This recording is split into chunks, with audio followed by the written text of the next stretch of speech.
আওয়ামী লীগের জন্মের পরে এত শক্তিশালী অবস্থা আওয়ামী লীগের কখনো ছিল না। বলে যে আপনি তো সবচেয়ে শক্তিশালী ভয়েসটা ছিলেন আওয়ামী লীগের সময়, এখন আপনার কথা অতটা আওয়ামী বিরোধী মনে হয় না কেন?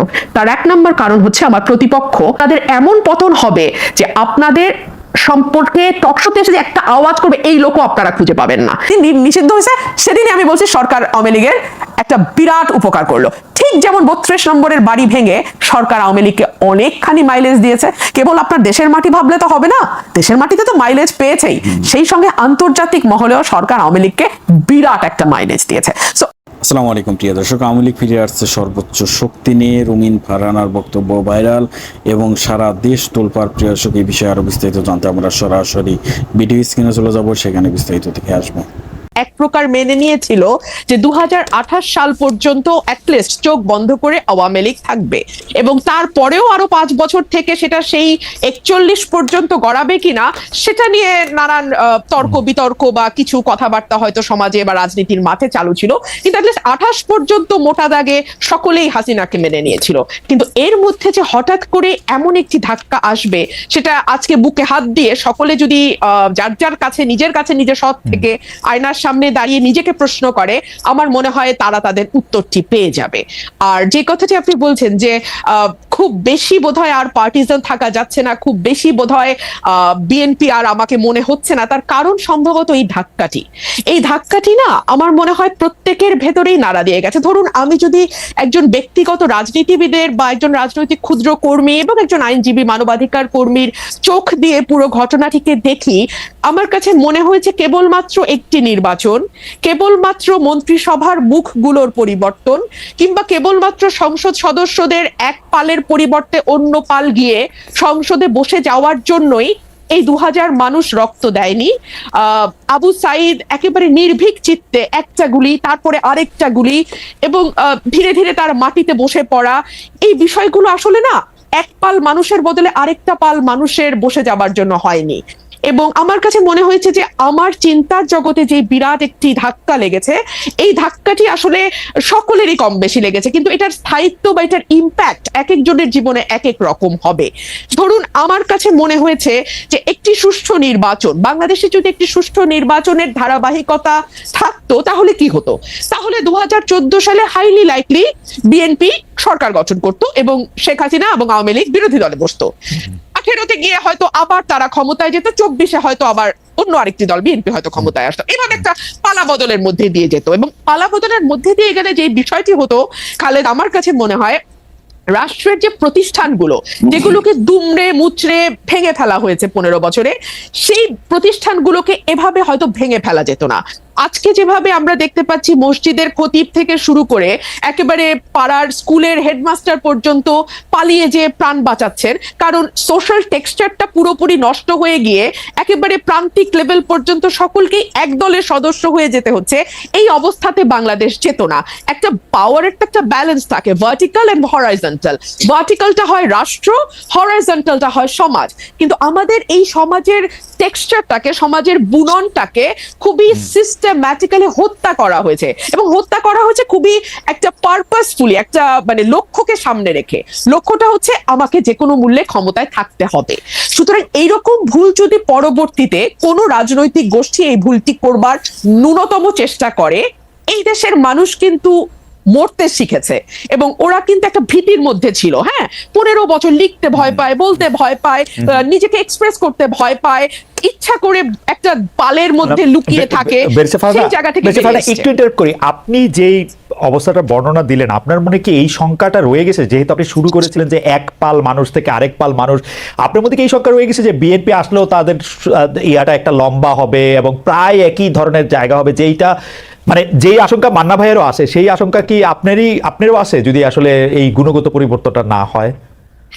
দেখুন, বিএনপি 17 বছর নানান রকম জুলুমের মধ্যে দিয়ে গেছে। এই জুলুমের শিক্ষা বিএনপি কতটা নিয়েছে এটা বিএনপি ক্ষমতায় আসলেই আরো পরিষ্কারভাবে বোঝা যাবে। তবে বিভিন্ন জায়গায় আমরা যেই মেসেজগুলো পাই, সেই মেসেজগুলো খুব সুখকর নয়, এবং এটা যে সুখকর নয় এটা তো বিএনপির চেয়ারম্যান নিজেই স্বীকার করছেন, তাই না? তো তাহলে অথচ উনি কিন্তু বারবার ওনার নেতা কর্মীদের সতর্ক করছেন। এখানে দুটো তিনটা বিষয় হতে পারে, যে এক হচ্ছে যে ওনার বক্তব্য কি ওনার দলের তৃণমূলে যারা এই ধরনের কর্ম কর্মকাণ্ডের সঙ্গে যুক্ত হচ্ছেন, মধ্যম পর্যায়ের যারা যুক্ত হচ্ছেন। একটা সেকেন্ড বেশি ফারানা, আপনি যখন এই কথা বলছেন, আমাদের একজন দর্শক এই মন্তব্য পাঠিয়েছেন যে ফেসিস্ট আমলে রুমিন ফারানার প্রতিবাদী ভয়েস আমাদের সকলকে প্রেরণা যোগাতো, এখন কিছু কিছু এলাকায় বিএনপির অপকর্মের বিরুদ্ধে আমরা কি সেই একই কণ্ঠ শুনতে পাবো কিনা?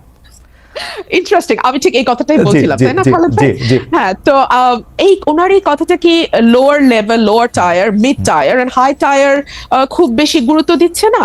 গুরুত্ব না দিলে কেন দিচ্ছে না? কারণ তারা কি মনে করছে যে কোনো ব্যবস্থা নেওয়া হবে না? কিন্তু আমরা তো বেশ কয়েকটি জায়গায় ব্যবস্থা নিতেও দেখলাম, তাই না? যদিও পরবর্তীতে আমরা দেখেছি যে অনেকেই আবার স্থগিত পদ আবার ফিরে এসছে, কিংবা বিরাট অভিষেকও হয়েছে দলে। তো এগুলো কি আসলে একটা বার্তা পৌঁছায় যে আসলে খুব বেশি কিছু হবে না, এই প্রথম একটু একটু ব্যবস্থা হবে, পরে আবার যেই থোর বড়ি খাড়া বড়ি থোর? তো এই কথাগুলো বলবার একজন রাজনৈতিক কর্মী হিসেবে আমার বাংলাদেশে বসে একটু কিছু টোল আছে ডেফিনেটলি, তাই না? সো ফর এক্সাম্পল, সেই টোলটা কি হতে পারে? আমি নিজেও নিজের সাথে হিসাব করেছি।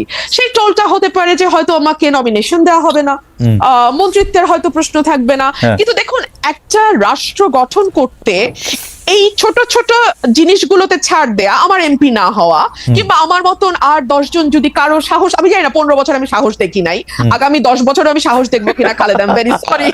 আমি না বেরেসা ফারানা, না বেরেসা ফারানা, আপনাকে একটু থামাই এই পর্যায়ে। আমি শুধু প্রশ্নটা করে রাখি, সেটা হচ্ছে যে আপনি একাদশ জাতীয় সংসদে অন্যতম বিরোধী কণ্ঠস্বর ছিলেন, সংসদের মধ্যে সংসদের বাইরে, কিন্তু যারাই বিগত 3 সংসদ নির্বাচন অংশ নিয়েছেন, সংসদে গিয়েছিলেন, তাদের ভালোভাবে দেখছে না বৈষম্য বিরোধী ছাত্র আন্দোলনের নেতারা বিগত 3টি নির্বাচনের সমালোচনা করলে একই সংসদে থাকা ঠিক হয়েছে কিনা সেটি প্রশ্ন করছে।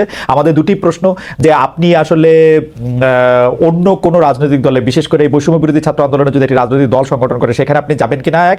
আর দুই হচ্ছে যে আপনি যে আশঙ্কাটি করছেন যে আসলে নমিনেশন মনোনয়ন না পাওয়ার ব্যাপারে, সেটির ক্ষেত্রে আমি সেটা বলছি না খালেদ, আমি একটু ক্লিয়ার করি, না হলে না খুব একটা হেজি হয়ে থাকে।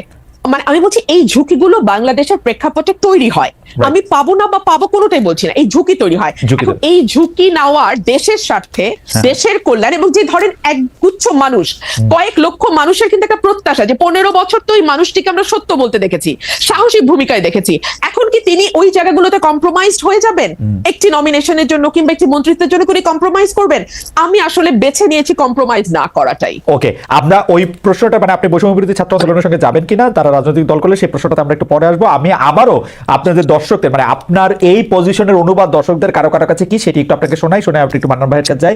মাহফুজ আহমেদ, তিনি ইংরেজিতে বলছেন, the lady is hypocritical, she doesn't prefer Awami League but she has soft corner for student wing of Awami League. যাই হোক, এটা আপনাকে দেখে কেন মনে হলো সেটা আমি জানি না, সেটা তার অনুবাদ। আমি একটু মান্নান ভাইয়ের কাছে আসি, যে মান্নান ভাই, আপনার মনে আছে যে কয়েক বছর আগে বিএনপি নেতা সাদেক হোসেন খোকার সাথে একটি টেলিফোন সংলাপ সরকার ফাঁস করে, শুধু ফাঁস করে থেমে থাকেনি, এর কারণে আপনাকে জেলেও নেওয়া হয়েছিল, জেল কাটতে হয়েছিল।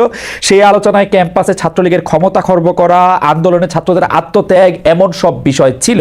24 সালে এসে আমরা দেখলাম ছাত্রলীগকে ঢাকা বিশ্ববিদ্যালয় ক্যাম্পাস থেকে বিতাড়িত করা, আবু সাইদ মুগ্ধের মতো ছাত্রদের আত্মত্যাগের কারণেই সরকারের পতন হয়েছে।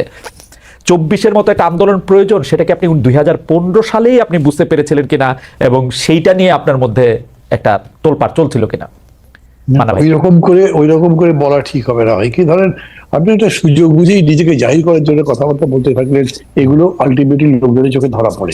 আমি ওসব কাজ করি না। আর এই হিপোক্রেসি জিনিসটা এমন নয় যে আপনি খুব চালাক, আপনি এমন করে হিপোক্রেসি করবেন যে কেউ বুঝবে না, এরকম হয় না, শেষ পর্যন্ত ধরা পড়েই। এইটা একটা স্বতঃসিদ্ধ ব্যাপার যে আপনি যখন লড়াই করবেন, যার সাথে লড়াই করছেন সে যদি ট্রিগার হ্যাপি হয়, সে যদি ব্লাড থার্স্টি হয়, তাইলে কি হবে? আপনাকে রক্ত দিতে হবে, আপনাকে গুলি খেতে হবে। আপনি যদি সেটা রাজি না হন, তাহলে আপনি আন্দোলন থেকে রিটায়ার করতে হবে আপনাকে। আমি এইটুকু বলেছি। কিন্তু ধরেন একটা পর্যায়ে এসে এটা খুবই স্পষ্ট হয়েছে যে এই সরকার এমনি এমনি যাবে না, এবং তার জন্য রক্ত দিতে হবে, তার জন্য জীবন দেওয়ার প্রয়োজন আছে, অনেক বেশি কষ্ট সহ্য করতে হবে। কষ্ট তো আমরা সহ্য করছি না, কিন্তু এইরকম করে অকাতরে জীবন দিতে হবে, এই ব্যাপারটা আমরা বুঝি নাই। এটা যদি আমাকে বলেন যে আমি কি এটা ইভেন ধরেন জুলাই শুরুতেও বুঝেছিলাম, তা বুঝি নাই।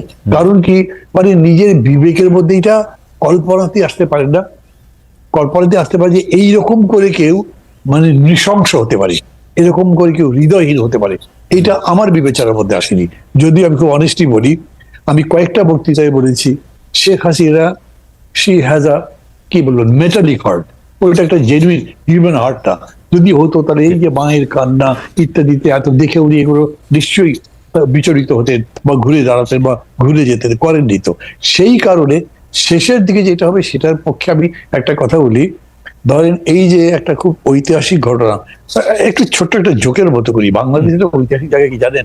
বিশাল আন্দোলনের মধ্যে দিয়ে সরকারের পথের পর বিরোধী দলের নেতা পলায়ন, পুরো পার্টি পলায়ন করেছে, এই উদাহরণ আছে।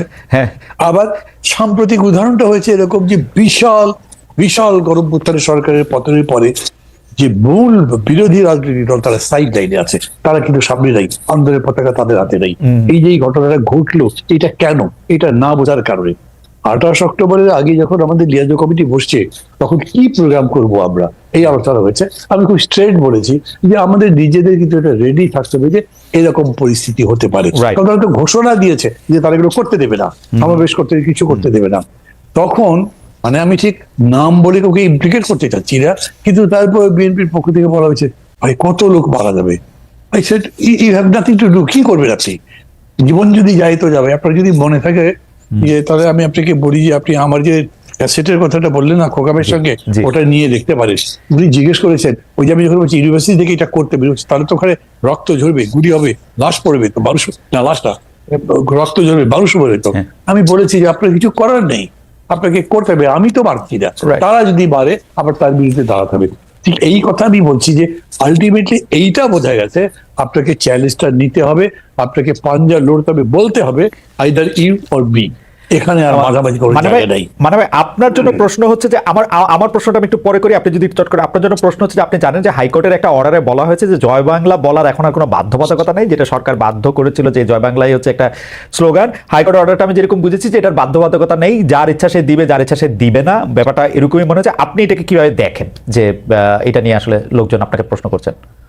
মানে প্রথম কথা হচ্ছে ধরেন না, কেউ আমাকে প্রশ্ন করি দেশে ওই জয় বাংলা আমাদের এখানে যখন তারা যুক্ত হচ্ছে তারা প্রশ্ন করছে। হ্যাঁ, তো আমি বলছি যে ধরেন এইসব কথার বা এগুলো অর্ডারের বা রায়ের যে লিগাল ইমপ্লিকেশন, এটার মধ্যে আমি বলতে চাই না, বিকজ আমি ওটা বুঝি কম।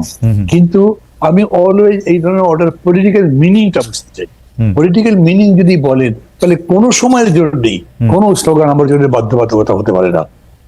এখন ধরেন জাতি রাজি হলো, তারপরেও কোর্ট সবাই মেনে, কিন্তু আমার কাছে সেই স্লোগানটা পছন্দ নাও হতে পারে, আপনি তো আমার জোর করে চাপিয়ে দিতে পারেন না। ডেমোক্রেসি এরকম নয়, it is just the rule of majority, তার ওপিনিয়ন যাতে বলে তার ভিত্তিতে হয়। It is also right for the minority to express, যে তারা যাতে তাদের কথা বলতে পারে, তারা বলবে যে আমি ঠিক মনে করছি। ওকে, ফেয়ার এনাফ। আমি আপনাকে যে প্রশ্নটি করতে চেয়েছিলাম যে আপনি বলেছেন যে মানে বাংলাদেশে অনেক ফানি জিনিস হয়েছে, যে বিরোধী দলের নেতাকে আসলে আত্মগোপন করতে হয়েছে গণ অভ্যুত্থানের মুখে, যেটা মানে যেটা আসলেই ফানি, মানে যতবার আমার মনে হয় ততবারই আমার কাছে হাসি পায়। আপনি বলেছেন যে এত বড় একটা আন্দোলনের পরে প্রধান বিরোধী দলের হাতেই আসলে আন্দোলনের পতাকা নাই, সেটাও একটা মনে রাখার মতো বিষয়। কিন্তু আমার কাছে যেটা হচ্ছে খুব মনে হয় যে শেখ হাসিনা, যিনি কারো কথা চিন্তা না করে কাউকে কোনো কিছু না জানিয়ে চলে গেলেন, পালিয়ে গেলেন, এখন আবার তিনি বলছেন তাকে আসলে পালাতে বাধ্য করা হয়েছিল, এবং তিনি বক্তৃতা দিচ্ছেন, সেই বক্তৃতা নিয়ে তার নেতা কর্মীরা আবার মানে এটা নিয়ে উৎফুল্ল হচ্ছেন। এই ব্যাপারটাকে আপনি আসলে রাজনৈতিকভাবে কিভাবে বিশ্লেষণ করেন? মানে আমি আওয়ামী লীগ করলে তো আমি মানে তার উপরে এতই রাগ করে থাকতাম বা এতই আমি মনে কষ্ট পাইতাম, এইটা এইরকম কেন? মানে এটা আমি একটু ভাই আপনার কাছ থেকে একটু শুনতে চাইবো। আমি একটু বেরেছে ফারানা থেকে আসি, একটু আপনি এটা একটু মানে আপনি একটু মানে আগে প্রশ্নটা করে রাখলাম যে বেরেছে ফারানা, আমি আসলে প্রশ্ন করেছিলাম যে বৈষম্য বিরোধী ছাত্র আন্দোলনের মধ্যে আপনি আসলে যুক্ত হবেন কিনা, এটা হবেন কিনা, জয় বাংলা নিয়ে আসলে আপনার মতামত আমরা একটু শুনে নিতে চাই, যেহেতু প্রশ্নটা উঠেছেই। আপনি একটু বলবেন যে হাইকোর্ট বলেছে যে এটার না, আমি আসলে কোনো দলে যাওয়ার কথা কল্পনাও করছি না, এটা আমার কোনো চিন্তার মধ্যেও নাই। আর দ্বিতীয় যে প্রশ্নটি জয় বাংলা স্লোগান, দেখুন পুরাটাই তো পলিটিসাইজ হওয়া। এই যে আপনি না আলাদা আলাদা ভাবে কোনো প্রতিষ্ঠানকে রক্ষা করতে পারবেন না। আপনি যখন সকল কিছুকে একত্র করবেন একটি বিশেষ লক্ষ্যে, তখন আপনি পিসমিল বেসিস আছে জুডিশিয়ারিটা ঠিক রাখি, কিংবা আচ্ছা থাক আমি প্রশাসনটাকে ঠিক রাখি, ইট ইজ ইম্পসিবল খালেদ ভাই। সেই কারণেই যেটা হয়েছে, জুডিশিয়ারি প্রতিটি নিয়োগ, প্রতিটি পদোন্নতি, অ্যাপেলেট ডিভিশনে যাওয়া, অ্যাপেলেট ডিভিশন থেকে কে চিফ জাস্টিস হবেন সেটা নির্ণয় করা, এই সকল কিছুই আসলে রাজনৈতিক সিদ্ধান্তে হয়েছে। এবং আপনি চিন্তা করে দেখেন, এই যে আবারও সেই ইতিহাস টানতে হয়, স্বাধীনতার 54 বছর খালেদ ভাই, হ্যাঁ, আমাদের কিন্তু আকাশের যত তারা আইনের তত ধারা, তাই না? অথচ একটা বিচারক নিয়োগ আইন আমরা কেউ করলাম না। কেন করলাম না? কারণ আমরা না আসলে আমাদের খাস বল্টু পিল্টু লালটুকে বিচারক হিসেবে দেখতে চাই। এবং আমি চাই যে যখন আমি ক্ষমতায় আসব তখন আমার যা যা মামলা যেভাবে হলে আমার সুবিধা হয় রায়গুলো শেষে ভাবে হবে। হ্যাঁ, হাসিনা একেবারে নগ্ন ভাবে করেছে বলে না, আমাদের কাছে একেবারে চোখে মনে হয় যেন খুব বেশি আমাদের চোখে লেগেছে। কিন্তু বেরেসে ফারহানা, আপনি যতবার এই কথা বলেছেন ততবারই আপনাকে এই কথা শুনতে হয়েছে না যে বিএনপি কি তার আগের আমলে করে নাই? আপনি যাদের লালটু পল্টু ঝন্টু মন্টুর কথা বলেছেন, যতবার বলেছেন ততবার তো আপনাকে একই প্রশ্ন বলতে হয়েছে যে বিএনপি কে এটা করে নাই কিনা। নিশ্চয়ই শুনতে হয়েছে, এবং সে কারণেই কিন্তু আমি এই পরের লাইনটা যুক্ত করলাম যে হাসিনা যত নগ্ন ভাবে করেছে, কারণ সে সময় পেয়েছে বেশি, তাকে ক্ষমতায় থাকতে হয়েছে ভোট ছাড়া, তার কাছে পাওয়ার হারানো মানে জীবন হারানোর মতো। সুতরাং তার কাছে যেটা মানে তাকে যেভাবে সকল কিছু ভীষণ ভাবে ব্যবহার করতে হয়েছে, অন্য গভর্নমেন্টকে ততটা সুযোগও তারা পায় নাই এবং ততটা তাদের ব্যবহারও করতে হয় না। সেই জায়গাটাতেই কিছুটা ডিফারেন্স আছে, মাত্রাগত পার্থক্য, let's put it in this way, মাত্রাগত পার্থক্য। হ্যাঁ, সে কারণে আমরা দেখছি যে বাংলাদেশে জাতীয় স্লোগান কি হবে এটাও হাইকোর্ট নির্ধারণ করে। একটা পলিটিক্যাল কোয়েশ্চেন, বাংলাদেশের নির্বাচন কিভাবে হবে, for God sake it's a political question Khaled ভাই, তাই না? মানে আপনি যেই দলই করেন, যেই মতই করেন, কিংবা আপনি যাই হন না কেন, আপনি যদি সুস্থ মানুষ হন, আপনি যা বুঝবেন যে এটা পলিটিক্যাল কোয়েশ্চেন। কিন্তু এইটাও আমরা না হাইকোর্ট বা অ্যাপেলেট ডিভিশন থেকে এটা করাই নিব। আবার ধরেন আমাদের সংবিধানকে আমরা মোটা দাগে একটা পারিবারিক বইয়ের মতো করে ফেলবো, আমরা যা যা চাই তার সবই সংবিধানে থাকবে, এবং এমন সব অদ্ভুত প্রপোজিশন আমরা সংবিধানে দেব যে আমরা সামনে ভবিষ্যতে যত সংসদ আসবে সেই সবগুলো সংসদকে আমরা বেঁধে ফেলার চেষ্টা করব। মানে তারা কি কি আইন করতে পারবে, কি কি পারবে না, সংবিধানের কোন কোন অংশ তারা 2/3 কেন 3/4 মেজরিটি দিয়েও চেঞ্জ করতে পারবে না, এরকম অংশ আমরা সংবিধানে বলে আবার সেটা লিখে দেবো যেটা অপরিবর্তনীয়, which itself is unconstitutional, okay, which itself is unconstitutional. So এগুলোর মধ্যে দিয়ে তো বাংলাদেশ গেছে। সে কারণে আমি মনে করি খালেদ ভাই যে আমরা না একটা ঝাঁকি খেয়েছে বাংলাদেশ, মানুষ, দেশ, রাষ্ট্র, সরকার ঝাঁকি খেয়েছে। কিন্তু এই ঝাঁকিটাতেই যে আমরা একেবারে ঠিকঠাক ফিটফাট হয়ে বিলাতি কায়দার ওয়েস্টমিনিস্টার গণতন্ত্রে অভ্যস্ত হয়ে যাব, কিংবা ইভেন ঘরের পাশের ভারতের গণতন্ত্র আমরা বুঝে যাব, এটা ভুল। আমাদেরকে আরো অনেক দূর যেতে হবে খালেদ ভাই, অ্যাটলিস্ট ভারতের পর্যায়ের একটা গণতন্ত্র এবং প্রাতিষ্ঠানিকীকরণের দিকে যেতে আমাদের আরো 50-100 বছর সময় লাগবে। এবং সে কারণে আমি আমার আগের সেগমেন্টের কথা ধরে আমি একটু সূত্র ধরে বলি যে আমাদের মতন মানে ধরেন অ্যাজ অন টুডে আমার যে ভূমিকা, হ্যাঁ, এটার জন্য আমাদের মতন মানুষদেরকে কিছুটা প্রাইস পে করতে হবে। পে করতে করতে করতে করতে এক সময় গিয়ে, সেটা আজ থেকে মেবি 70 বছর 80 বছর পরে, হয়তো দলগুলোর ভেতরে সেরকম ডেমোক্রেসির চর্চা আসবে, হয়তো রাষ্ট্রের ভেতর সেরকম ডেমোক্রেটিক ভয়েস আমরা পাবো যেটা একটা স্মুথ ডেমোক্রেসিকে সাপোর্ট করে। এইটুকুই আমি বলতে পারি। বেরেসে ফারহানা, তাহলে আমরা এরকম ধরে নিতে পারি যে আপনার কথা থেকে যদি আমরা একটা উপসংহার টানতে চাই যে ধরেন সবগুলি দল, বিএনপি ইনক্লুডেড, এর মধ্যে গণতন্ত্র আসতে 70-80 বছরের মতো লাগতে পারে। দেখুন, আমি it's just a speculation, it could be 50 years। আচ্ছা ঠিক আছে, আমি আচ্ছা ঠিক আছে, it all depends on the will of the people। আমার দেশের মানুষ আসলে কি চায়। ওকে, রাইট। হ্যাঁ, আমার দেশের মানুষকে সচেতন করার দায়িত্ব আমাদের, কতটুকু সচেতন কত সময় নেওয়া হবে এটা তাদের উপর। আমার বেশি ফারহানা, আমি একটু আসি আপনার কাছে, আমি মানবেরকে যেতে চাই। মানব ভাই, আমি আপনাকে প্রশ্ন করেছিলাম যে এটা তো এরকম হওয়ার কথা যে নেত্রী আসলে, আপনার এই প্রশ্নের জবাবটা দেওয়ার আগে যেহেতু একটু অধিকার চর্চা করতে পারিনি, আমি যে প্রশ্নটা আপনি রুমিন ফারহানা করেছেন, তাহলে আপনি একটু বলেন, আমরা একটু আপনাকে আরেকটা জিনিস শোনাই যে আমরা দর্শকদের কাছে প্রশ্ন করেছিলাম যে নির্বাচনের আগে বড় ধরনের সংস্কার করা হবে, এমন মন্তব্য করেছেন প্রধান উপদেষ্টা ডক্টর মোহাম্মদ ইউনূস। অন্তর্বর্তী সরকারের এই অবস্থান সমর্থন করেন কিনা, বড় ধরনের সংস্কার করা হবে এটা সমর্থন করেন কিনা, সেটা সমর্থন করেন 83% দর্শক, সমর্থন করেন না হচ্ছে 17% দর্শক। আমাদের জন্য একটা স্টেগারিং নাম্বার, 145,000 মানুষ, মানে 1,45,000 মানুষ ভোট দিয়েছেন এটার মধ্যে। মানা ভাই, মানে 1,45,000 একটা বিপুল সংখ্যা। জি মানা ভাই, আপনি বলতেছিলেন। জি, বিষয়টা বলে রাখবেন, যে প্রশ্ন করেছে সেটাও বলে রাখবেন, কিন্তু আমি এইটার লোভ সামলাতে পারছি না, প্লিজ, মানে অনধিকার চর্চা করবো তো বলছি। ধরেন ওবায়দুল কাদের আর মাহমুদুর রহমান মান্না দুজন প্রতিদ্বন্দ্বী ছাত্র নেতা ছিল, কিন্তু ওবায়দুল কাদের আমার কাছে ডাকসু নির্বাচনের কোনো পাত্তাই পাইনি। তারপরে আমি আওয়ামী লীগে থাকলাম না, আওয়ামী লীগে যোগ দিয়েছি, থাকতে পারলাম না বা থাকলাম না। এখন ওবায়দুল কাদের আওয়ামী লীগের সাধারণ সম্পাদক হয়ে গেলেন। তখন আমাকে কোনো কোনো মানুষ এরকম করে বলেছে, ভাই ওবায়দুল কাদের সাধারণ সম্পাদক হয়ে গেল, আপনি দলটা ছেড়ে দিয়ে থাকলে আপনি তো হতে পারতেন। আমি তাদেরকে বলতাম না, আমি হতে পারতাম না, কারণ শেখ হাসিনা যে তুই করে তাকে দেবে, আমাকে দিবে না। আমি ওটা জানি, বুঝি বলেই আমি ওখানে থাকিনি। এখন end of the day Khaled, আমি বলি যে আমি মনে করি I am right, Obaidul Quader রং। এখন কি অবস্থা দেখলে তো তাই বোঝাই যায়, খুব স্পষ্ট বলা যায়। তো এই কারণে যখন প্রশ্নগুলো করেন না আপনারা, বা ধরেন অন্যরা কেউ জিজ্ঞেস করে, যিনি জবাব দিচ্ছেন বা যাকে প্রশ্ন করেছে তাকে আপনার ভাবতে হবে যে এই মানুষটা উইথ অল অডস যেভাবে ফাইট করেছেন, that is the glory, that is the victory. এবং এইটা মানুষের মধ্যে কিন্তু ইনস্টিলড হয়ে যায়।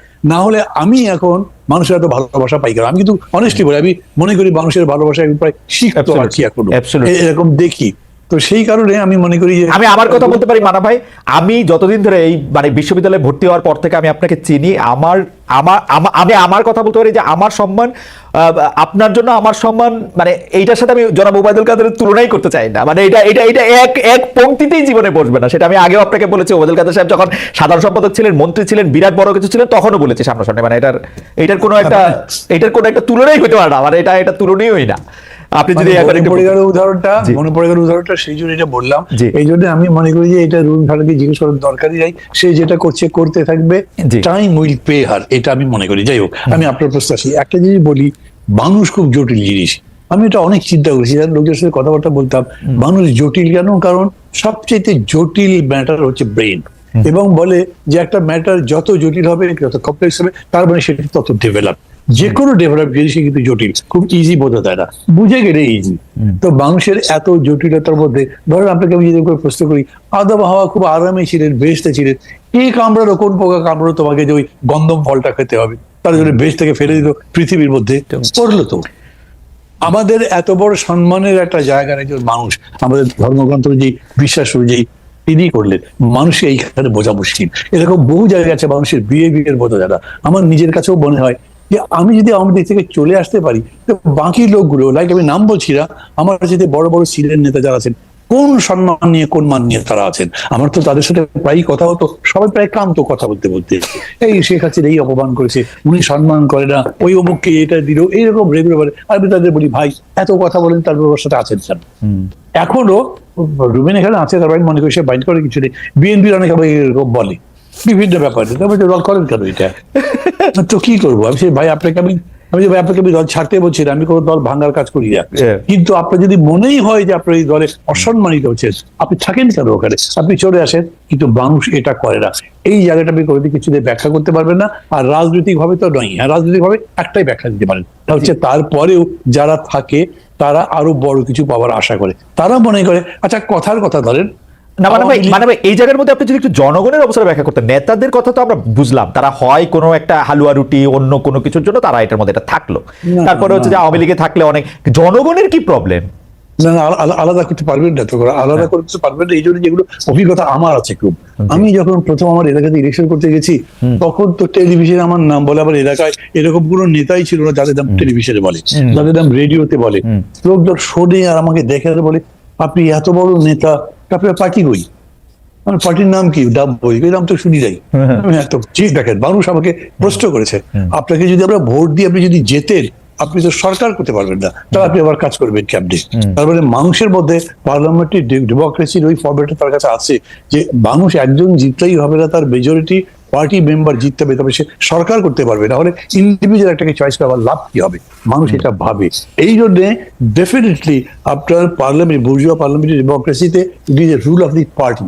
ওই পার্টি রাগ করতে পারলে তো হবে না।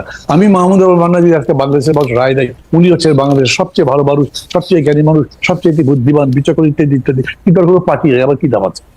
আমি তো ডক্টর হিসেবে তো চান্স পাবো, ডক্টর ইউনুস এত বড় নোবেল টোবেল পেয়ে আন্তর্জাতিক ব্যক্তি হওয়ার পরে একটা চান্স পেয়ে উপদেষ্টা হয়েছে, বাকি ওরকম কত লোক আছে, কেউ হতে পারেনি। তো কাজে ইন্ডিভিজুয়াল দিয়ে ওরকম পারবেন না আপনি, ওইখানে দল লাগবেই। এবং ওই কারণেই দল যদি বড় হয়, তাহলে দলের নেত্রী যিনি, তিনি একটা অখাদ্য হলেও মানুষ কি করবে ওটাই মুখে দিয়ে রাখবে, তার কাছে বিকল্প নাই, তো সেরকম করেই রাখবে। এটাকে মানুষের দোষ দিয়ে লাভ নাই। আপনি যদি মানুষের কাছে দলটা থাক, কিন্তু মানুষের মধ্যে এই আকাঙ্ক্ষা আসা উচিত ছিল না, যিনি 3টা নির্বাচন ম্যানিপুলেশন করেছেন, যিনি হচ্ছে বাংলাদেশের সকল প্রতিষ্ঠানগুলিকে ধ্বংস করেছেন, মানে সেটা নির্বাচন কমিশন হোক, পুলিশ হোক, আমলা হোক, বিচার বিভাগ হোক, ইউ নেম ইট, উনি করছেন। মানুষের মধ্যে থেকে এইটা আসা উচিত না, ঠিক আছে আমরা আওয়ামী লীগ করবো, কিন্তু উনাকে বাদ দিয়ে এইটা করবো।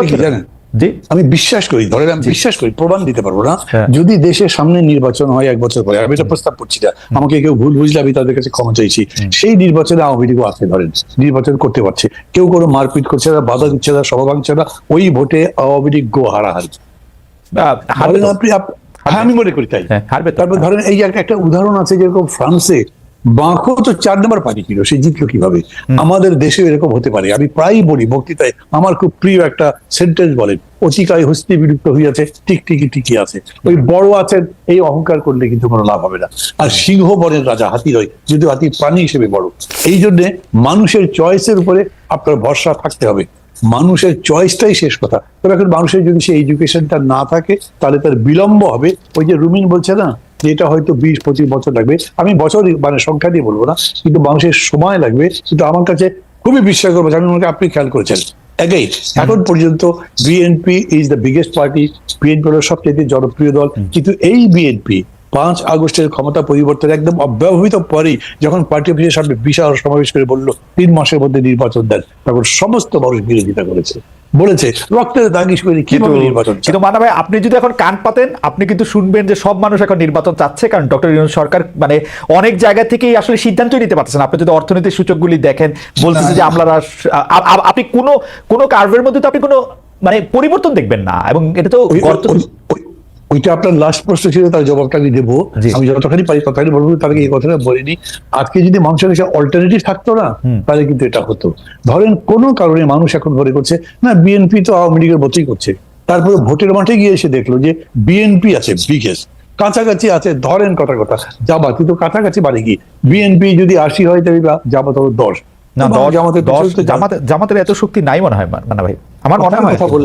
কথার কথা বললাম, জি 80 আর 10 বলছি তো, এইটাতেও মানুষ আর জামাতের কাছে যাবে, বিএনপির কাছে যাবে, যদি সে বিএনপির ব্যাপারে ক্রিটিক, কারণ আর কিছু নাই না। কিন্তু এইখানে কিন্তু মানে ভাই, আপনার কাছে মনে হয় না যে এই যে বিকল্প নাই করতে করতে শেখ হাসিনার দল শেখ হাসিনাকে রাইখা দিল 15 বছর 20 বছর, পারলে 2041 সুমিন বলছে 2041 পর্যন্ত রাখতো, কারণ তারা এরকমই ভাবতো নিজেদেরকে। বিকল্প তো আসলে তৈরি হয় না, মানে বিকল্প যতক্ষণ পর্যন্ত বিকল্পের মতো দেখতে লাগে ততক্ষণ পর্যন্ত কেউ এটাকে নেয় না, এটা তো অবভিয়াস হইতে হয়। এটা হবে, মানে এখন যদি ওরকম করে বলেন তাহলে আমি আমার নিজের কথা বলতে, আমি তো বিকল্প করবার জন্যই আজকে 13-14 বছর ধরে চেষ্টা করছি, আমি বিকল্প হতে পারিনি। কিন্তু মানুষের কাছে আমি অ্যাজ অ্যান ইন্ডিভিজুয়াল একটা অল্টারনেটিভ আমি মনে করি, আমার দল হয়নি। ওকে, আমিও দল যদি হতো তো হয়ে যেত। আমরা একটা প্রশ্ন মানা ভাই আপনার কাছে কিছু শোনার বাকি, কিন্তু আমরা একটা প্রশ্ন আসলে ব্যারিস্টার রুমিন ফারহানাকে করতে চাই, যেটা আবার আপনার কাছে আমরা আপনি লাস্ট প্রশ্ন যেটা করেছেন তার জবাব আমি বলি, তারপরে জি বলেন প্লিজ বলেন। প্রশ্নটা কি করেছেন আবার বলেন? বলেছিলেন যে গভর্নমেন্ট পারছে না পুরোটা, কি একটা প্রশ্ন? হ্যাঁ, গভর্নমেন্ট তো আসলে কোনো জায়গা থেকেই আমরা মানে যেটাকে কাজ করা বলে, মানে আমি তো বলতে চাই যে গভর্নমেন্টের এই মুহূর্তে ইলেকশন দেওয়া উচিত। এই মুহূর্তে বিএনপি কে আপনি যেটা বলেছেন যে আপনি ওই যে পার্সেন্টেজ দেখিয়ে বললেন না, পার্সেন্টেজ থেকে এই যে নির্বাচনের আগে যে সংস্কার করা হবে, ডক্টর ইউনূস এই মন্তব্য করছেন, অন্তর্বর্তী সরকারের মানে অবস্থান সমর্থন করেন কিনা এইটা আমরা প্রশ্ন করেছিলাম দর্শকদের। এক দিনের মধ্যে সেই দর্শকরা 1,45,000 ভোট দিয়েছেন, শতকরা 83% মনে করেন যে সংস্কার করতে পারা উচিত। শুনেছি। আমি আপনাকে বলি, এটা আমি এবারে ব্যক্তিগতভাবে উপদেষ্টাকে বলেছিলাম, আর কাউকে ওপেনলি বলবো তা মনে করি, কিন্তু আপনার প্রসঙ্গ আসলে আমি বলে ফেলছি সেটা। আমি তাকে বললাম যে ভাই, আপনাদের আসলে কিন্তু আমি পছন্দ করি না, কিন্তু এই কথা আমি আবার কাউকে বলিও না। মানে এটা বলি যদি, তাহলে এটা আওয়ামী লীগের কাছে চলে যায়, এই জন্য বলছি না। এইখানে একটা সমস্যা হয়েছে। আমি ওই যে বললাম, আপনি একটা প্রথম উদ্ধৃতি দিয়ে বললেন না যে আমি বলেছি যে না এটা ইয়া হয় না, এর আগে আরেকদিন আরেকটা ইয়েতে বলেছিলেন, আপনি জিজ্ঞেস করেছেন যে কত পার্সেন্ট কাজ করেছে, আমি ম্যাক্সিমাম বলে 40% হবে, এর বেশি করতে পারিনি। এখন হলো ধরেন ইলেকশন করবার জন্য যে মিনিমাম দরকার, একটা জনবান্ধব পুলিশ, বদ্ধত ডেমোক্রেসি, ভোট হোক এরকম একটা চাই মতো পুলিশ, সেটা বিউরোক্রেসি, সেটা ইলেকশন কমিশন, কিচ্ছু নাই। কিন্তু যে 194 বা যাই ভোট দিয়েছে, এরা সবাই এই বিষয়গুলো খতিয়ে দেখে। কিন্তু আমি আপনাকে একটা কথা বলি, আমি একটা ছোট মুখে বড় কথা বলি, এইটা এই সরকার 4 মাসে পারে নাই, এটা 14 মাসেও পারবে না। এই পুলিশ এমনই থাকবে, নির্বাচন কমিশন এমনই থাকবে, এটা আমার নিজেরও এখন মনে হয়। আবার এখনো মনে হয়। সেই জন্যই আমি যে মানুষ জোটের মধ্যে ফাইট করেছি, ম্যাক্সিমাম টাইম দিতে হবে ইন্টারিম গভর্নমেন্টকে যাতে তার সংস্কার করে আসে। সেই আমি এখন বলছি 1.5 বছর 2 বছরের মধ্যে কমপ্লিট করে ভোট দেওয়া উচিত। না হলে বেশি দিন থেকে গভর্নমেন্ট আনপপুলার হয়ে যাবে, তখন একটা বিতিকিচির কাণ্ড হয়ে যাবে। করাই উচিত অলরেডি সেটা হয়েছে। মান্না ভাই ধন্যবাদ আপনাকে। আমি একটু বেরিসা ফারহানাকে যে প্রশ্নটা করতে চাই সেটা বেরিসা ফারহানাকে শুনে আমি একটু মান্না ভাইকে একই প্রশ্নের প্রেক্ষিতে শুনতে চাই যে ঘটনাটা একটু পুরনো। সেটা হচ্ছে রাষ্ট্রপতি শাহাবুদ্দিন চুপ্পু পদে টিকে গেলেন বিএনপির কারণে। আমরা এটা দেখেছি, জুলাই আন্দোলনে পালিয়ে যাওয়া আওয়ামী লীগও বিএনপির ইচ্ছা না থাকায় নিষিদ্ধ হচ্ছে না। খোদ প্রধান উপদেষ্টা মিডিয়ায় সাক্ষাৎকার দিয়ে কথা বলেছেন। কিন্তু আওয়ামী লীগ পালিয়ে প্রবাসী, তারা যুক্তরাজ্য জাপানে রাজনৈতিক সভা করছে, সেখানে শেখ হাসিনা অডিওতে বক্তব্য দিচ্ছেন। প্রবাসে সক্রিয় আওয়ামী লীগকে কি দেশে সুযোগ দেওয়া উচিত নাকি অনুচিত? আপনার অবস্থানটা আমি একটু শুনতে চাই, এবং একইভাবে মান্না ভাইয়ের অবস্থানটা আমি শুনতে চাই যে মানে আমরা নেতা বা জনগণের পার্সপেক্টিভটা শুনলাম, আপনাদের পার্সপেক্টিভ একটু শুনতে চাই বেরিসা ফারহানা।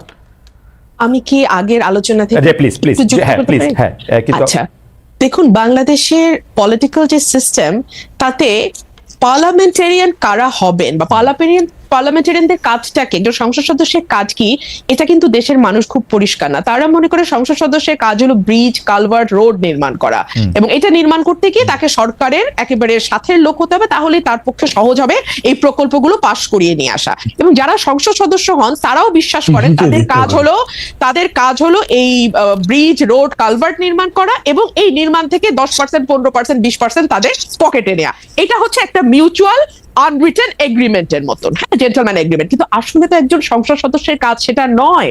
একজন সংসদ সদস্যের কাজ পলিসি মেক করা, একজন সংসদ সদস্যের কাজ আইন প্রণয়ন করা, একজন সংসদ সদস্যের কাজ সরকারকে জবাবদিহিতার মধ্যে আনা। দেখুন, সংসদের 70 অনুচ্ছেদ সংবিধানের, আমরা যে এটা নিয়ে এত লাফালাফি করছি, আচ্ছা, সংবিধানের 70 অনুচ্ছেদে অনুযায়ী আপনি দলের বিপক্ষে ভোট দিতে পারবেন না। আপনি কি 54 বছরে দলের সমালোচনা করে কোন সংসদ সদস্যকে সংসদে দাঁড়িয়ে বক্তব্য দিতে শুনেছেন? না, কিন্তু বেরিসা ফারহানা, আপনারা তো সংসদের বাইরে ছিলেন 15 বছর, আপনাদের তো 70 অনুচ্ছেদ ছিল না। আমরা কি দেখেছি আপনারা দলের সমালোচনা করে পল্টন ময়দানে বক্তৃতা দিয়েছেন? আপনি পল্টন ময়দানে তো 70 অনুচ্ছেদ নাই। আমরা পল্টন ময়দানে বক্তৃতা দেইনি, আমরা এতই মাইরের উপরে ছিলাম, আমি আমার ব্যক্তিগতটা বলতে পারি যে আমি ওই মাইরের বর্ণনা দিতে দিতে, আর যাকে আনা হতো আমার সাথে, সে ওই মারকে ডিফেন্ড করতে করতে এমন একটা জায়গায় নিয়ে যাইতো যে কনস্ট্রাকটিভ আলোচনার জায়গাটাই তো ছিল না। আপনি বলেন তো, সাংবাদিক হিসেবে খালেদ মহিউদ্দিন, গত 15 বছরে, হ্যাঁ, যদি দুই দল নিয়ে এসে বসছেন, কোন কনস্ট্রাকটিভ আলোচনা সেই অর্থে গঠনমূলক আপনারা কি করতে পারছেন খালেদ ভাই? ছিল না, ওই পরিবেশ ছিল না, এটা বইলা তো লাভ নাই। তো এখনই বা কত গঠনমূলক আলোচনা হয়, এই প্রশ্ন তো আমি বলতে পারি। আমি তো তবু কিছু কথা বলি ভাই, হ্যাঁ, এর বাইরে তো আমি আর কাউকে কোনো কথাও বলতে শুনি না। এই অভ্যুত্থানটা হয়েছে এক পালের জায়গায় আরেক, বিষয়টা তো তার না রে ভাই। রাইট, বেরিসা ফারহানা, আপনি যদি ওইটা একটু বলতেন যে শেখ হাসিনা যে অডিওতে বক্তব্য দিতেছেন প্রবাসী বিভিন্ন জায়গায়, ওইটা দিয়ে যদি মন্তব্য করতেন। জি হ্যাঁ, ওইটা নিয়ে আমার মন্তব্য খুব পরিষ্কার। আমরা শুরুতেই শুনলাম যে শেখ হাসিনা দেশ থেকে পালিয়ে গেছে। পালাতে দিল কারা? এক, কেন তাকে, আমি জানি সেনাবাহিনীর সাহায্য নিয়ে তিনি বিমানে করে পালিয়ে গেছেন দেশ থেকে, সেনাবাহিনী তাকে তার হেফাজতে নিতে পারতো কিনা এই প্রশ্ন আমি রাখি। কারণ তিনি তো আসলে প্রত্যক্ষ এবং পরোক্ষ ভাবে 2000 হত্যাকাণ্ড, 25,000 মানে কি বলে অ্যাসল্ট, এবং প্রায় 1,500 মানুষের চোখ হারানোর সঙ্গে সম্পৃক্ত, তাই না? দুর্নীতি সরিয়ে রাখি। 2 হলো 800 সামথিং এর একটা তালিকা নাকি ছিল সেনাবাহিনীর কাছে, যারা তাদের হেফাজতে ছিল। সেই তালিকায় কাদের নাম ছিল এখন পর্যন্ত আমরা জানি না। তারা দেশ থেকে পালালো কি করে, বা আদৌ পালিয়েছে কিনা তাও আমরা জানি না। আচ্ছা, আমরা অল্প কিছু লোককে বিচারের আওতায় আনতে দেখলাম, এবং ফর এক্সাম্পল সালমান এফ রহমানের বিরুদ্ধে খুনের মামলা, আরে যার বিরুদ্ধে আপনি শেয়ার কেলেঙ্কারি নিয়ে কিংবা ব্যাংক লোপাট নিয়ে বা এস আলমের বিরুদ্ধে ব্যাংক খাওয়া নিয়ে মামলা করতে পারেন, তাদের বিরুদ্ধে আপনি 302-তে গেলেন, মানে যার যেদিকে যাওয়ার কথা না তারটা সেদিকে গেলেন। এতে হয় কি, মামলার মেরিট কমে যায়, জনগণের বিশ্বাস কমে যায়, এবং last but not the least, মানুষ মনে করে ওরা তো এখন পাওয়ারে নাই, এখন সব ওদের বিরুদ্ধে ঢালাও মামলা হবে। আবার যখন ওরা পাওয়ারে আসবে তখন এগুলো সব ঢালাও মামলা হিসেবে বাতিল হয়ে যাবে। এবং কালচারের মধ্যে আমরা চলতেছি। এবং এখন তো ন্যারেটিভ আরো পাল্টে গেছে যে শেখ হাসিনা আসলে বিদেশে পালায় যান নাই, জানো নাই, তাকে জোর করে তাকে একটি বিমানে উঠিয়ে দেওয়া হয়েছে এবং সেখান থেকে জোর করে তাকে মানে বাইর করে দেওয়া হয়েছে, যেটা আসলে প্র্যাকটিক্যালি ইম্পসিবল। শেখ হাসিনা প্রধানমন্ত্রী থাকা অবস্থায় তিনি যদি চাইতেন, তার গায়ে স্পর্শ করার আগে এসএসএফ এর অনেক জায়গাগুলি পার হয়ে অনেকগুলি হইতে তিনি পালায় গেছেন, সেইটাই ঠিক। বাট নেগেটিভ এখন পাল্টানো হয়েছে। আমরা একটু মান্না ভাইয়ের কাছ থেকে একটু জানতে চাইবো।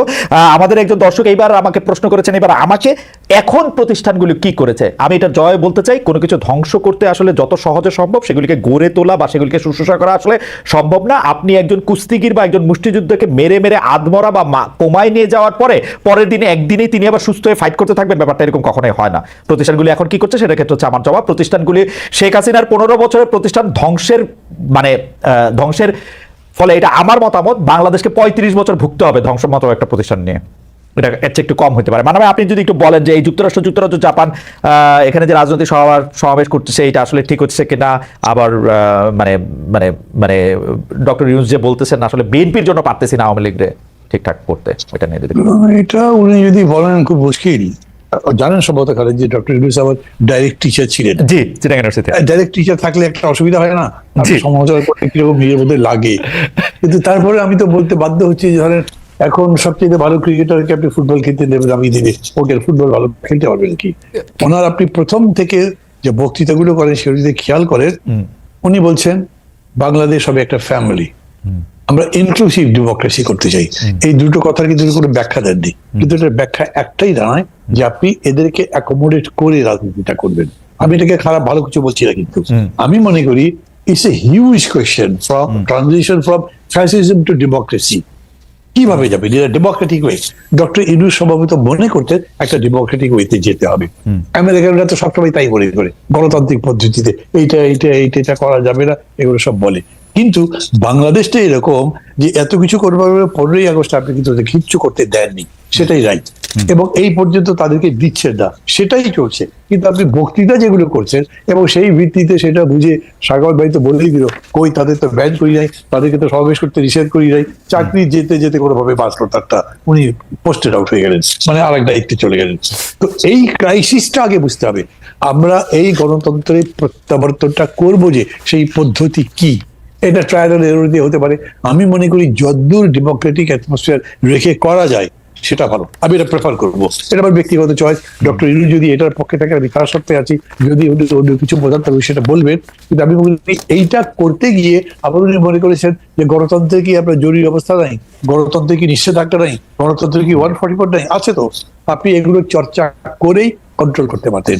আমরা যখন বলেছি সাইবার সিকিউরিটি অ্যাক্ট সব বাতিল করে দেন, সেটা আমাদের সময় ছিল, কিন্তু এখন সাইবার সিকিউরিটি অ্যাক্ট বাতিল করবার কারণে আপনি শেখ হাসিনার বক্তৃতা বন্ধ করতে পারছেন না, অন্যান্য কাজ করতে পারছেন না। এইখানে ডেফিনেটলি গভর্নমেন্টের স্ট্রং হওয়া দরকার ছিল। কেন?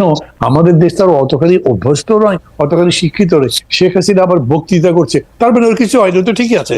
কমন পিপল তো এরকম করে ধারণা করে, কিন্তু সাধারণত এরকমই হয়, পড়ে যাওয়ার পরে, পতন হবার পরে, পরাজয়ের পরে তাকে দেখা যায় না জনসমক্ষে। ব্যাপারটা এখন উল্টা হয়ে গেছে, এই জন্য তাদেরকে বলছে স্ট্রেংথ আছে। যদি এরকম হয় যে সুশাসন দিয়ে ডক্টর ইউনূস গণতন্ত্র প্রতিষ্ঠা করতে পারতেন, তাহলে শেখ হাসিনা আর আওয়ামী লীগ দিয়ে ফিরে আসতে পারতেন কিনা সমস্যা। কেন? যে এই 15 বছরে যে দুঃশাসন, লুটপাট যা করেছে, তার পক্ষে কোনো ন্যারেটিভ তো তারা তৈরি করতে পারতো না। তারা মানুষের কাছে কি নিয়ে আসবে? আমাকে ভোট দাও, আমি জনগণের পক্ষে আছি, তোমরা আমাকে সমর্থন করো। কেন? এই 15 বছরে আমি এই কাজ করেছি, ওরা ভুল বলছে, এটা তারা বলতে পারবে না। কারণ হচ্ছে জলজান্ত এমন অনেকগুলো উদাহরণ আছে, মানে যেমন তার পিওর যে 400 কোটি টাকা কামাই করছে, অথবা ধরো এই যে 2টা মেট্রো স্টেশন ঠিক করতে লেগেছে মাত্র 100 কোটি টাকার নিচে, উনি বলেছে লাগবে 400 কোটি টাকা। তারপরে কত বড় চোর উনি নিজে, এটা তো বোঝা যাচ্ছে, মানুষ কিন্তু বোঝে। এর ফলে আমি মনে করি এটাও একটা ট্রায়াল এন্ড এরর মেথডে যেতে পারে, কিন্তু তার সাথে সাথে একটা সুশাসন আর একটা হচ্ছে দক্ষ শাসন, যেটা নিয়ন্ত্রণও করতে পারে, যেটা এনার্কি কিংবা ভায়োলেন্সকে কন্ট্রোল করবার মতো ক্ষমতা রাখে। নট ওই যে ছাত্রদের পার্টিদের সেরকম বলে না, কত তাড়াতাড়ি পুলিশটা অর্গানাইজ করতে পারেন, কত তাড়াতাড়ি সবগুলো এজেন্সিকে অ্যাক্টিভ করতে পারেন, কিন্তু গভর্নমেন্ট তো সেগুলো ফেল করছে। ফলে হয়েছে কি, এখন প্রশ্নটা বড় করে তৈরি হয়েছে, তো ওরাই কি আবার ফিরে আসবে? অনেকে ভাবছে এগুলো, এই ভাবনাটাও আপনি একদম মানে মৃত্যু ঘটাতে পারতেন যদি আপনি বাজার দরটা ঠিক করতে পারতেন, আপনি ট্রাফিক কন্ট্রোল করতে পারতেন, জ্যাম কমাতে পারতেন। এবং আবার বলি, এখন তো আসলে পুলিশের ঘুষটুস তো চলছে ভেতরে ভেতরে, শুরু হয়ে গেছে, খালি পুলিশের মধ্যে না, সিভিল অ্যাডমিনিস্ট্রেশন শুরু হয়েছে। এমনি মানা ভাই, এরকমও তো মানে তো আসলে শোনা কথায় এই সরকারে যারা আছেন যে উপদেষ্টারাও কি ঘুষ খাচ্ছেন এখন? কথা তো শুনি বাজারে শুনি। এখন ধর এই যে আপনাকে যেটুকু আমি বললাম, এটা একটা স্বীকৃতির মতো ব্যাপার হলে বেচারা একটু বিপদে পড়বে, তাদেরকে এটা ফেলতে চাই না, কিন্তু যদি করে থাকে তাহলে এর চাইতে বড় রকম সমালোচনা তো তাদের সামনে পড়তে হবে। কে খাতির করতে যাবে বলেন? তারপরে দৃশ্যমান যদি হয় বিষয়টা তাহলে হবে। তাছাড়াও যখন উনি এই ছাত্রদেরকে উপদেষ্টা নিয়োগ করলেন তখন কিন্তু অনেকেই প্রশ্ন করেছে এই বিষয়টা, মানে ছাত্রদেরকে আন্দোলনে জিতেছে বলে ক্ষমতাই আনতে হবে, এটা তো একটা কথা না। দ্বিতীয় কথা, যদি আপনি আনলেনও তারপর তাদেরকে গাইড করবার প্রশ্ন ছিল, আপনি তাদের হাতেই কন্ট্রোল দিয়ে দিলেন, তারাই সব চালাতে যদি লাগে, তাদের তো লার্নিং এর পিরিয়ডটাই ঠিক মতো শেখা হলো না, তাহলে কি করবে? উনি যখন নিজে বক্তৃতা করেন, ওই ওল্ড ইয়েদের বাদ দাও, তোমাদের নিজেদের করতে হবে, that is not the right way to say things. Because আপনি অভিজ্ঞ লোকজন ওই না হলে তো আপনি আছেন, আপনি ডক্টর মোহাম্মদ ইউনূস 84-85 বছর বয়সে, আপনাকে থাকতে হচ্ছে, আপনাকে আপনাকে একটু আমি ইয়ে করছি, কারণ আছে যে চ্যানেল 24 কে হ্যান্ড ওভার করার জন্য আমরা চ্যানেল 24 আসলে তাদের ওই যে টপ অফ দ্য আওয়ার নিউজের মধ্যে চলে যাবে। আমরা আরো কিছুক্ষণ আপনাদের সঙ্গে থাকতে চাই, সেই জন্য হচ্ছে চ্যানেল 24 নিশ্চয়ই তাদের বিজ্ঞাপন এবং অন্যান্য কিছুর জন্য আমরা চলে যাবে। আমরা আপনার কাছে যে বিষয়টি এখন জানতে চাইবো, এটা একটি শেষ বিষয়, আপনি তো কিন্তু এই বিষয়টি আবার রুমিন ফারহানাকেও জানতে চাইবো, সেটি হচ্ছে যে ভারতের পররাষ্ট্র সচিব বাংলাদেশ সফর করেছেন। দুটি বিষয় তিনি অনেক কথা বলেছেন বলে মিডিয়াতে এসছে, দুটি বিষয় হলো আমাকে সবচেয়ে বেশি মানে আমাকে নাড়া দিয়েছে। একটি হচ্ছে তারা বলেছে যে আগের সরকারের সাথে তাদের যে সম্পর্ক ছিল এই সরকারের সাথেও তারা সেই সম্পর্কই রাখতে চান। এই প্রসঙ্গে তারা মনে করিয়ে দিয়েছেন যে ডক্টর ইউনূসকে যেই বিদেশি সরকাররা সবচেয়ে আগে সমর্থন জানিয়েছেন, অভিনন্দন জানিয়েছেন, তার মধ্যে মোদী সরকার একজন। আর দুই হচ্ছে তারা একদম স্পষ্ট বলতে চেয়েছে যে ভারত এবং ভারতীয় মিডিয়া এক না। আমি আপনার একটু জায়গা থেকে একটু শুনবো যে এই যে সোশ্যাল মিডিয়ায় বাংলাদেশ বিরোধী গুজব, অপতথ্য ছড়ানো, বনাম ভারতের পতাকা মারানো, সাবেক সামরিক কর্মকর্তাদের কলকাতা, বিহার, উড়িষ্যা দখলের হুমকি, এগুলিকে আসলে আপনারা পুরোটা মিলে আপনারা কি দেখেন আর কি? আর ভারতীয় মিডিয়ার সার্কাস তো আছেই। মানে আমার আফসোস হচ্ছে আমি একবারের জন্য দেখি নাই, কিন্তু এগুলি আমার কি বলে জানি টাইম লাইনে শুধু আসতে থাকে। এই জনৈক ময়ূক এই করেছেন, সেই করেছেন, লাভ দিয়েছেন, ঝাঁপ করেছেন। আমার কাছে শুধু মনে হয় যে আমাদের তো প্রত্যেকের রিমোট কন্ট্রোলে একটা অফ বাটন থাকে, খুঁজলেও পাওয়া যায়। মানে এটা দেখতে হবে কেন, মানে আমি বুঝি না। কিন্তু মানে ভাই, আপনি ভারতীয় পররাষ্ট্র সচিবের জায়গা থেকে যদি আপনি জিনিসটা একটু বলেন, বাংলাদেশ সফর এবং তার বক্তব্য। খালিদ এটা বলে না যে যুদ্ধের ময়দানে হেরে যাওয়া সৈন্যদের দিয়ে আবার একটা উইনিং ব্যাটল করা যায় না। আমার কাছে মনে হয় ইন্ডিয়া তো চাণক্যের দেশ, তারা খুব বিব্রত আছে শেখ হাসিনাকে দিয়ে। তারা তো তাকে মানে বের করে দিতে চেয়েছিল, কোথাও জায়গা দিতে পারে নাই, তাদের দেশে রাখতে হয়েছে। যদি শেখ হাসিনা বলতেন যে আমি যা দিয়েছি ওরা কোনদিন ভুলবে না, ভারত আসলে ভুলতে পারে না যে এর জন্যই আমরা এত কিছু পেয়েছি, সেইটা ভেবে তাকে ফেরত দিতে পারছে না। কিন্তু আমি মনে করি না যে তারা মনে করে যে শেখ হাসিনাকে দিয়ে আবার একটা উইনিং ব্যাটল করা যাবে, জিতে তারপর তাকে ক্ষমতায় বসানো যাবে, আগের সেই হারো সাম্রাজ্য ভারত ফিরে পাবে, আমার এটা মনে হয় না। মানে যদি করেও দ্যাট ইজ শিয়ার স্টুপিডিটি। তারা একদম বুঝে করছেন কি করেনি তা আমি জানি না, কিন্তু এটা ঠিক যে আমরা এইবার এই ঘটনার পরে আগরতলা সহ যা যা হলো তার জন্য আমরা ভারতের কাছে আগের মতো জি হুজুর তো করিনি, বরঞ্চ আমরা আইবল টু আইবল কথা বলেছি, আমরা আমাদের কথা বলেছি। এবং এটা বুঝে গেছে এই 4 মাসের মধ্যে ইন্ডিয়ান সরকার যে এই গভর্নমেন্ট আগের মতো কখনোই। কিন্তু মানে ভাই আমি তো দেখি যে ভারত সরকার শেখ হাসিনাকে বন্দি করে রেখেছে, তাকে মিডিয়ার সঙ্গে কথা বলতে দিতেছে না। এবং আমি দেখি যে যখনই বাংলাদেশে কোনো কম্পিটেন্ট কোর্ট রায় দিবে, ভারত সরকার ফেরত দিবে শেখ হাসিনাকে এবং জেল খাটবে। এবং আমি তো শেখ হাসিনার প্রতি ভারত সরকারের প্রেম দেখি না তো আর। মানে এটা কি দেখা যায় অ্যাবসলিউটলি প্রিজনার সে উনি এখানে। এটা তো আওয়ামী লীগের প্রোপাগান্ডা যে উনি এখানে খুব ভালো আছে, ভালো নাই উনি এখানে, ওনাকে বন্দি করে রাখা আছে। আমি আপনার কথাই সত্যি মনে করি, কিন্তু এই যে হাতে যদি একটা মোবাইল থাকে সেটা দিয়ে একটা ভিডিও মেসেজ পাঠানো, এটা কোনো বিষয়টা, এটা সবাই ভিডিও মেসেজও পাঠাতে পারতেছে না তো। কোথায় ভিডিও মেসেজ পাঠাইছে? এগুলি অডিও মেসেজ, ভিডিওটা লাগায় রাখে। সরি অডিও বলতে ভুল হয়েছে আমার, অডিও ওইটা তো করতেই পারেন।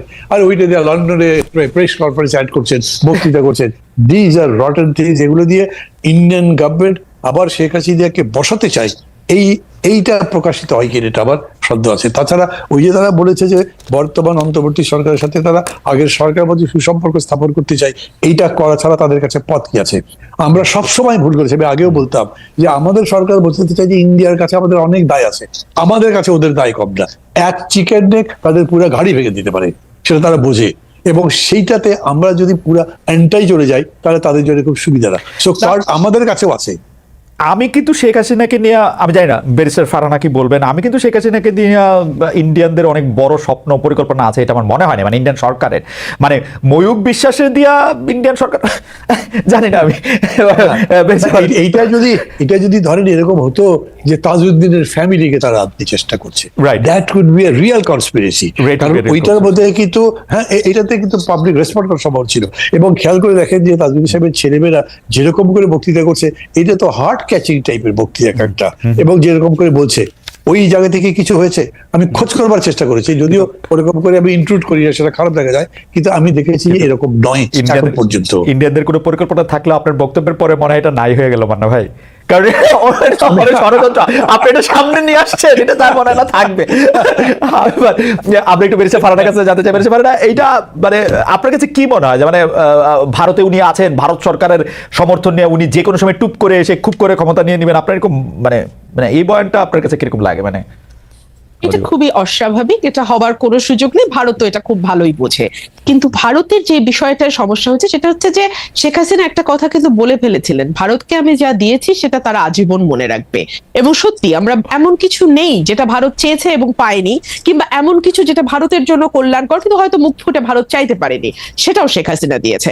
শেখ হাসিনাকে যদি ভারত এই মুহূর্তে রিটার্ন ব্যাক করে বাংলাদেশে, কিংবা আশ্রয় না দিত, সেই 5ই অগস্টের কথা আমি বলছি, তাহলে কিন্তু ভবিষ্যতে আর কেউ শেখ হাসিনার মতন এভাবে কর্মচারীর মতো আচরণ হয়তো আর কোনো সরকার প্রধান করবে না ভবিষ্যতে। এখানে খালি দুইটা প্রশ্ন, একটা প্রশ্ন হচ্ছে ভারত সরকারকে শেখ হাসিনা নিজের মুখে বলেছেন যা দিয়েছি তারা কখনো ভুলতে পারবেন না, ইউনিয়ন সরকার এই দেওয়ার মধ্যে কোনগুলি বন্ধ করছেন সেটা আমার একটু বললেন। আর একটা জিনিস হচ্ছে যে মানে এই যে আপনি বলেছেন যে কর্মচারীর মতো আচরণ, কিন্তু এইটাও আসলে আর ভবিষ্যতে যে হবে না, এটা বন্ধ করার জন্য কি করা উচিত সেটা একটু যদি একটু বলেন দুই কথায়। আচ্ছা, আমি ইউনূস সরকারের ভিতরের কেউ না, আমি জানি না ইউনূস সরকার কি করেছে, তবে অ্যাপারেন্টলি একজন নাগরিক এবং একজন পর্যবেক্ষক হিসেবে আমি যেটা দেখি যে আগে আমরা ভারতের চোখে চোখ রেখে 15 বছর সরকারকে কখনো কথা বলতে দেখিনি। আমরা দেখেছি বর্ডারে মানুষ মারা গেছে, আমাদের খাদ্যমন্ত্রী কিংবা আমাদের কৃষিমন্ত্রী বা কিংবা আমাদের আওয়ামী লীগের কোনো মন্ত্রী বলছে এটা আমাদের দোষ, কারণ আমাদের লোকেরা গরু চোরা চালানের সঙ্গে যুক্ত, সো এই জন্য তারা গুলি খেয়ে মরে, এটা ঠিকই আছে, এটা ভারতের কোনো সমস্যা না। আমরা দেখেছি তিস্তা নদীর পানি ভারত বলছে যে এটা মমতার আপত্তির কারণে দিতে পারছে না, যদিও ভারতের কনস্টিটিউশন ধরে আমি আপনার সত্যিই দেখিয়েছিলাম যে কেন্দ্রীয় সরকার চাইলে আরেকটা মানে দেশের সঙ্গে যে কোনো চুক্তি, যে কোনো ট্রিটি তারা করতে পারে, রাজ্যের অনুমোদন লাগে না। কিন্তু আমরা দেখেছি আমাদের সরকার আবার গলা বাড়িয়ে বলছে আসলে সত্যিই তো ভারতে কি করবে, মমতাই তো দিচ্ছে না, পশ্চিমবঙ্গের জন্য ভারত পারছে না, উল্টো আমরা দেখছি ফেনী নদীর পানি তারা দিয়েছে। মানে এগুলো কিছু এক্সাম্পল দিলাম, এই জায়গাগুলোতে আমার মনে হয়েছে অ্যাটলিস্ট সরকার চোখে চোখ রেখে কথা বলছে। এবং দেখুন, প্রণয় বর্মাকে ডেকে আনা, তলব করা, সাদা বাংলায় তলব করা, এটা কিন্তু আমরা এত বছর এভাবে তলব করার কালচার দেখি নাই। এটাতে যে খুব মহাভারত উল্টে যাবে কিংবা বিরাট কোনো বিপ্লব হয়ে গেল, নো, কিন্তু আমার তো একটা সত্তা আছে, স্বাধীন সত্তা, সেই সত্তাটা এবং বাংলাদেশের নাগরিক হিসেবে, একটা সার্বভৌম দেশের নাগরিক হিসেবে তো আমার কিছু চাওয়া, কিছু সম্মান আছে, তাই না? সেই জায়গাটাতে আমি উজ্জীবিত হই, সেই জায়গাটাতে আমি একটা স্পিরিট খুঁজে পাই, এইটুকুই। আর দ্বিতীয় যে প্রশ্নটা আপনি করেছেন যে একই রকম সরকার বা নতজানু সরকার ভবিষ্যতে আর আসবে কিনা, এখানেই না জনগণের নাগরিক হয়ে ওঠার প্রশ্নটা সম্পর্কিত, যেটা আমি আপনাকে কিছুক্ষণ আগে পার্লামেন্টের উদাহরণ দিয়ে বুঝাচ্ছিলাম। এদেশের মানুষ যেমন মনে করে এমপির কাজ কালভার্টার ব্রিজ বানানো আর 20% সেখান থেকে পকেটে ঢুকানো, একইভাবে মানুষ মনে করে তারা এই দেশের নাগরিক না, মানুষ মনে করে যে তারা এই দেশে আছে প্রজার মতন, এই জন্য তারা ট্যাক্স দিতে চায় না। খেয়াল করবেন এই দেশে কিন্তু কর জিডিপির অনুপাত সবচেয়ে নিচে, কারণ সে মনে করে ট্যাক্স দিয়ে আমার লাভ, ওই টাকাটাই গচ্ছা, আমি তো কোনো সেবা পাবো না, আমাকে সেবা পাইতে হলে ওই লোকাল চেয়ারম্যানের পা ধরতে হবে, সামাজিক সুরক্ষায় যাইতে হলে আমাদের ওই এমপি সাহেবের পিএস এর পা ধরতে হবে। এই কারণে কি হয়, আমরা সিস্টেমকে ভোট দেই। আমাকে একটু সময় দেন খালেদ ভাই, আমরা না সময় নাই, তাহলে আপনি 30 সেকেন্ডে শেষ করেন, আর সময় নাই আমাদের, আমরা পার হয়ে গেছি। জি, আমরা সিস্টেমকে ভোট দেই। হ্যাঁ, যে কারণে মান্না ভাই বলছিল যে উনি একা দাঁড়িয়েছেন, ওনার দলটা দাঁড়াতে পারছে না, কারণ মানুষ মনে করে এই দল তো ক্ষমতায় আসবে না, মানে এই দল তো পার্ট অফ দ্য সিস্টেম হবে না। পার্ট অফ দ্য সিস্টেম যদি না হয়, তাহলে তার ঘরের টিনের চালের জায়গায় একটা ভালো পাকা চাল আসবে না, তার ওএমএস এর কার্ডটা হবে না, তার বয়স্ক ভাতার কার্ডটা সে পাবে না। এই সব কারণে না মানুষ আসলে একটা মানে এক্সিস্টিং সিস্টেমের সাথে নিজেকে কোনোভাবে অ্যাকোমোডেট করতে থাকে। এই কারণে আমি 70, 50 বা 15 বছরের কথা বলছি। মানুষের ভেতরে সেই নাগরিক হয়ে ওঠা, রাষ্ট্রের অংশীদারত্ব দাবি করা এবং রাষ্ট্রের মঙ্গলে যে দিন শেষে তার বা তার ভবিষ্যৎ প্রজন্মের মঙ্গল হয়, এই বিষয়গুলো তার মগজে ঢোকা একটা প্রক্রিয়ার বিষয়, এবং এই প্রক্রিয়াটা সময় লাগবে খালেদ ভাই। এটা আসলে খুবই মানে সারফেস লেভেলে আছে। বেরসা ফারহানা, আপনাকে ধন্যবাদ। আমি জাস্ট 30 সেকেন্ড নিব মান্না ভাই। সেটা হচ্ছে যে আজকে ব্যারিস্টার রুমিন ফারহানা কপালে টিপ দিয়ে এসছেন। তো আপনি আমাদের টেকনিক্যাল অসুবিধার জন্য আপনি দেখতে পাচ্ছেন না। অনেকেই মনে করছেন যে এই টিপটাও পলিটিক্যাল। আমরা কি একটু পলিটিক্যাল স্টেটমেন্ট বাই বেরসা ফারহানা, আপনি কি এটা নিয়ে 10 সেকেন্ড বলবেন কিনা? আমরা এটা শেষ করে দিচ্ছি। না বেরসা ফারহানা, আপনি শেষে বললেন। মান্না ভাই, আপনি কি এটা নিয়ে কিছু বলবেন? যে ইভেন টিপ দেখো, আসলে টিপ দেখো পলিটিক্যাল স্টেটমেন্ট মনে হচ্ছে। কেমনে বলবো? আমি তো ওকে দেখতেই পাচ্ছি না, কেমন লাগছে দেখতে, আগে সেটা বলতাম। তারপরে ওকে কি হিন্দু লাগে নাকি এখন মুসলমানই লাগে, ওকে কি সেকুলার লাগে না কি লাগে, কিছুই না দেখে বলবো। কারণ কিন্তু আমি মনে করি টিপ পড়ার মধ্যে হিন্দু মুসলমানের কোনো বিষয় নেই। ওকে, বেরসা ফারহানা, আপনি যদি দুইটা বাক্য বলেন যে এটা একটা পলিটিক্যাল স্টেটমেন্ট কিনা। আমি যেই পরিবারে বেড়ে উঠেছি, যেই পরিবেশে বেড়ে উঠেছি, সেখানে 5 ওয়াক্ত নামাজও যেমন চলে, সেখানে রবীন্দ্রসঙ্গীতও হয়, গানও হয়, কবিতাও আবৃত্তি হয়। এবং আমি সবসময় টিপ পড়ি। হয়তো টিপের সাইজটা ছোট ছিল, হ্যাঁ এখন আমি বড় টিপ লাগিয়েছি। এটা যদি আপনি মনে করেন পলিটিক্যাল কোনো বিষয় ভাবতে পারেন, তবে হ্যাঁ একটা মেসেজ তো আমি দিতেই চাই যে নতুন বাংলাদেশে কারো লেবাস দেখে, কারো পোশাক দেখে আরেকজনের প্রশ্ন তুলবার কোনো অধিকার থাকবে আমি বিশ্বাস করি না। যতক্ষণ পর্যন্ত আমি আপনার ক্ষতির কারণ না হচ্ছি, ততক্ষণ পর্যন্ত আমি কি সাজলাম, আপনার ভালো না লাগলে আপনি চ্যানেল চেঞ্জ করবেন, কিন্তু সেটা নিয়ে সমালোচনা করা এবং সেটার কনক্লুশনে পৌঁছে যাওয়া, এটা খুবই হাস্যকর। আসসালামু আলাইকুম প্রিয় দর্শক, দেশ কিংবা দেশের বাইরে যেখান থেকে বসে ভিডিওটি দেখলেন সবাইকে অনেক অনেক ধন্যবাদ এবং ভালোবাসা জানাচ্ছি। প্রিয় দর্শক, কথা বললেন সবার পরিচিত প্রিয় মুখ রুমিন ফারহানা, ঠিকানায় খালেদ মহিউদ্দিন থেকে টকশক্তি উপস্থাপনা করা হলো এবং সেখানে উপস্থিত ছিলেন ঠিকানায় খালেদ মহিউদ্দিন।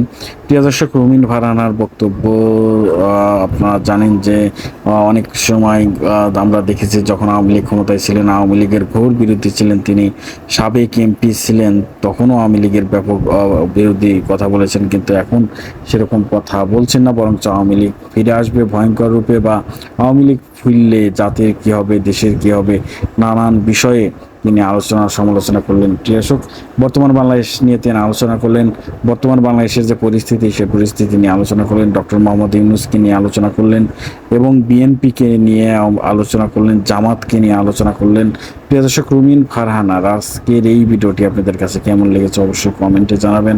সবাই ভালো থাকবেন, সুস্থ থাকবেন। ভিডিওটি শেষ করছি। আসসালামু আলাইকুম।